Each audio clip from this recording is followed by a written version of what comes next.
Calgren Horatio, heretic priest and leader of the Shades of Belphegor, stood silent and unnervingly still amidst the mud and the fog. Ahead, he could feel the presence of something or someone, but not enough to know numbers. His infernal gifts allowed him to do things that some would deem unnatural, but if man, by any means, could perform any feat, was that just not the potential of nature itself being reached? He dismissed such wonders from his mind, instead looking at his troops. The strange Newman twins, heretic troopers who were fond of their bolt-action rifles, as yet untested under his command. The chorister, Lucius, stood off to one side, the werewolf staying close to him. The two had formed an unusual bond, but an effective one. The mind of a werewolf was unknowable, and Calgren preferred to stay out of the mind of the chorister.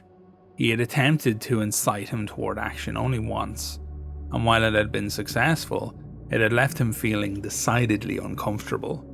Calgren very much preferred his head attached, and found the chorister's willingness to cut off his own to be unnerving. Not quite as unnerving as the werewolf, however. A great hulking thing, all claws and metal sawtooth mouth, it was distressingly quiet when it wanted to be. Still, it was a brutal example of the biopriest and demon tech's art, and he was glad to have it under his command. Finally, the artillery witches, the Fixion and Cata des Mois. Odd names for odd beings. Calgren had never been able to decide what they were. Clockwork, perhaps, or demons trapped inside like a ship in a bottle. They never spoke, or slept, or did anything that might imply a consciousness beyond taking orders and executing them with extreme precision. At his foot lay the trenches, promising riches and promising death. As he dropped down into them, he signalled with his hand, and everybody knew what to do.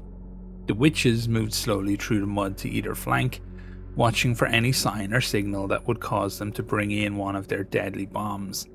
The chorister and the werewolf took the left trench, and Calgren and one of the heretics took the right, while the other troopers settled down in the cover of a bunker above. They made no sound other than the splash of the mud beneath their feet, and the werewolf somehow avoided even that. At the other end of the small webway of trenches, the troops of the 3rd Assault Company of New Antioch also moved cautiously forward. Christoph Beckenbauer was a lieutenant held in high esteem by both his commanders and those whom he commanded. He looked after his troops, never led them into peril without a payoff, and was known among the quartermasters of the Duke to be on a never-ending hunt for more armour, helmets and weapons for each of his men.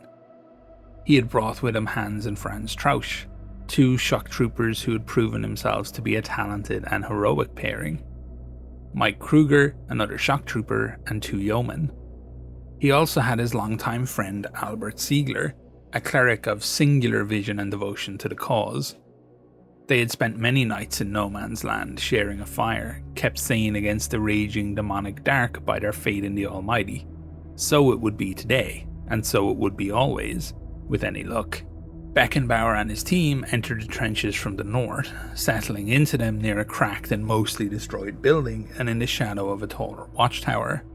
The lieutenant and Kruger took the western flank, while the rest moved cautiously down the eastern flank. No reason to think yet that any enemy was close, but caution kept more men alive than skill, Beckenbauer had found. The cleric and shock trooper fire team made their way aggressively down the eastern flank, their experience and athletic ability making easy work of the muddy trenches. The Prussians are handpicked from superb athletes and train as such, always assuming the worst, preparing for the need to cover the most distance under the worst circumstances. From the opposite direction in that same trench, a heretic trooper and a priest venture cautiously forward. Calgren can still feel some presence nearby, but not enough to do anything or even draw much information from it. Suddenly, the New Antioch cleric can feel a strange static sensation running along his skin, the vile presence of the demonic. The cleric warns the shock troops and they hug the sides of the trench, raising their shields above their heads and lowering their faces to protect anything exposed through their helmets. Ziegler has witnessed this sensation before. and has trained all the troops he can in what to watch out for in these moments. Ziegler himself stands in the middle of the trench, knowing it is not yet his time, that the Almighty has a plan for him. An explosion rips across the top of the trench from where the bomb falls beside it. The enemy has exposed their presence for little reward, although Ziegler would be happy if they had none of the artillery witches that had clearly just tried to take out him and his men. Caution would be key as they moved forward now. On the far side of the trenches, the chorister and the werewolf move slowly forward. The wolf strains against the lack of haste, but such creatures take on the traits of their masters, and Calgren is a being of caution. Lucius, the chorister, thinks Calgren a coward, while he himself is a true devotee to the forces of hell. The priest plays politics for Belphegor's favour. Lucius himself cares only for battle, to know that his hymns drive good men mad, and to feed as many souls as he can to his sacrificial dagger. From the other side of that same trench, Beckenbauer and Kruger push forward as another bomb falls. They had heard the first in the distance, and assumed it was aimed at their comrades. This bomb could only have come from a different source, which meant only one thing: there was another cursed artillery witch out there in the fog. So much for caution. Back on the eastern flank, the heretic priest pushes up to trench with the trooper and catches a glimpse of a figure standing above the top of the muddy walls. He reaches out with his mind, sliding past the walls that make up free will, tugging gently on the delicate strings of ideas and concepts, just a simple thought being woven from threads of consideration. Just walk forward. The figure, a young yeoman, takes a step, then quickly regains their senses just before falling into the trench below. Dennis Lohmuller had not been in the 3rd Assault Company for long, but he felt fortunate to have made the cut. He was well armoured, well equipped, and well fed. 3 things that not everybody in the no man's land could say. He walked slowly along the eastern flank, trying to get a glimpse of whatever was out there that might prove to be a danger to the squad. As the first bomb fell, he decided it was time to seek safety of the trench. Right as he neared the ledge, preparing to climb down, he felt a sudden urge to just step over the ledge and fall into the mud below. Just as he fought off this strange calling, he felt a pinpoint of static, seeming to form its zenith right at the top of his head. He cursed, trying his best to get his shield up in time. The bomb manifested out of the blood-red portal, landing directly on top of the young yeoman. The blast sends him flying, landing in a crumpled heap near his fellow yeoman, Finn Bruce. Despite being horrified by what he has witnessed, Finn grabs his comrade. The armour and the mud conspire to make any possible rescue difficult. He cannot move his crewman, nor rouse him, so he has no choice but to fall back to one of the trench ramps. On the other side of the battle, yet another bomb falls, this time coming worryingly close to the lieutenant, bloodying him from the shrapnel, although the shock trooper, Kruger, escapes injury. With no real cover available, and it being apparent that more bombs are on the way, they are forced to move past the watchtower and towards their fellow soldiers.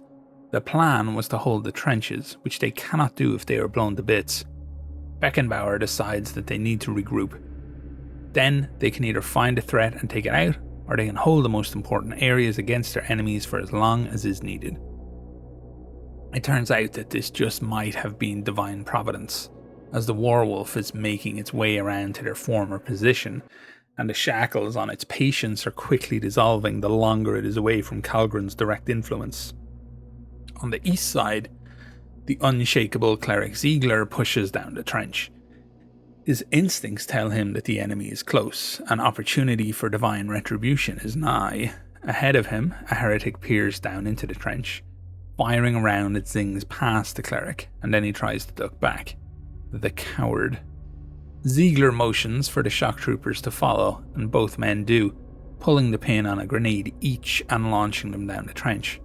They go off with a wicked thump, mud and shrapnel filling the tunnel, but it's impossible to tell how many, if any, were wounded. Near the centre of the map, the chorister comes out of the fog, head in one hand, sacrificial knife in the other. He falls upon the shock trooper Kruger that is accompanying the lieutenant and slashes at him with a knife, causing a deep gash.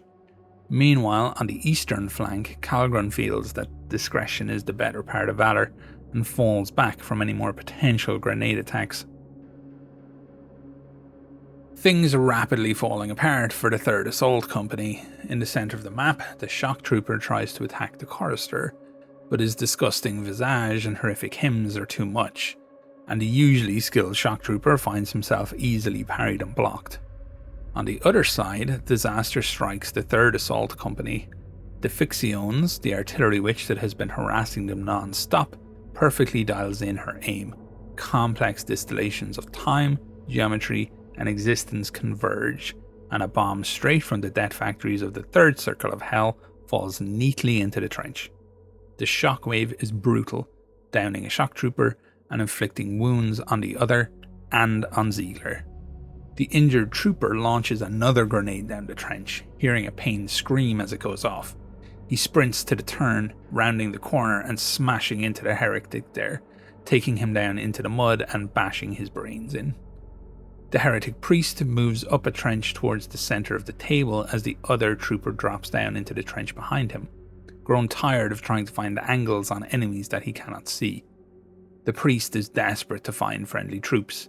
He can sense the eager anticipation of the werewolf, so he heads towards it in the fog. Another bomb drops in the middle of the battlefield, this time missing any of the new Antioch soldiers. The chorister hacks again at the shock trooper, downing him as the werewolf comes bounding around the corner to finish him off, claws slicing through armour and into tender flesh. All the while, the remaining yeoman and lone heretic trooper are struggling to find their bearings in the battle, and both once again find themselves caught out of any kind of effective position. Beckenbauer, watching his man fall between the werewolf and the chorister, knows he must do something to help. He slips behind the statue at the centre of the battlefield, finds an angle on the chorister and unleashes 2 shots, taking the vile creature down. As he moves back down the trench, a bleeding stormtrooper moves past him, ready to take any action he can to help his downed comrade. As the bombs continue to drop, throwing up mud and blood, one lands near enough to Beckenbauer to injure him, and the brave commander goes down. The shock trooper turns, hearing the pained gasp of his leader.